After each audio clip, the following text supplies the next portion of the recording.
Ako si Albert Pagara, galing Masin Leyte. Ako si Jason Pagara mula sa Cagayan de Oro City. Pag wala kaming laban, ginagawa na yung banding yung nagtatawanan, karot-karutan, nagsisigaw-sigawan. Oh, wow! Mga boxer din, naglaro kami doon. Pagkaiba sa boxer sa ala at saka sa ibang stable, yung parang pamilya na po.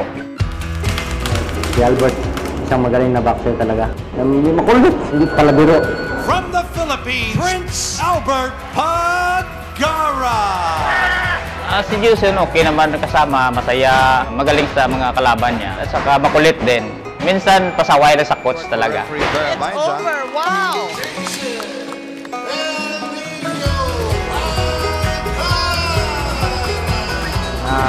Naramdaman kong lumaban sa Dubai, yung mga Pilipino doon, parang sumusuporta talaga. Parang nag-agresibo akong lumaro sa babaw ng ring. Nagsisigawan pala sila pag may laban doon sa Dubai.